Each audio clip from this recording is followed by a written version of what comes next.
Haka second Meghalaya Pineapple Festival arhaja arpasau ni kata masa peninam yau sotron bepermi na Meghalaya ka balapan long hanong ba Delhi lala ban saki yau sotron ubawan na kani kajela udah kring sisai ki nongsong snong kari India but usotron ubadan hakate kajaka menta ubabun upoi na Garo Hills kumjo na ribhoi.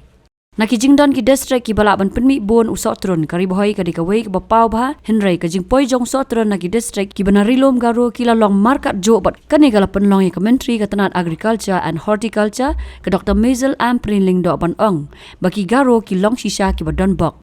Hanong ba Delhi ya kani kata masa la penlong hadili hat kalam memorial balas dangi kani kata masa na do kasi pauteri unai tung araja arpusau bat kan kut haka khat sau teri unai tung araja arpusau. Kani kata masa kadai kepala penlong yang dak sarkar jela haringkat kajingan teri langbat ka Directorate of Horticulture ka Meghalaya Heritage ka Tenat Tourism ka jela bat kiwe. Haba crunch pang kani kamat ka Dr. Ampareen kala ong. Kadau baki Garo kila ban penpoy ki marap hakapor ka babiang kadai baki Donbok ya ka jingdon ka Lynti rel.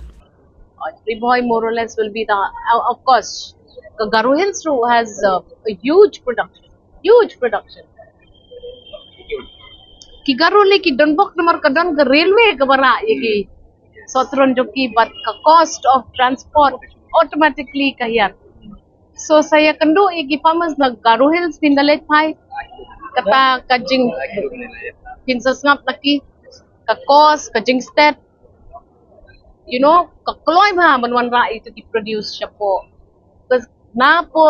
mendi kawan be sya Guwahati kawan kalit yang sya station railway lani air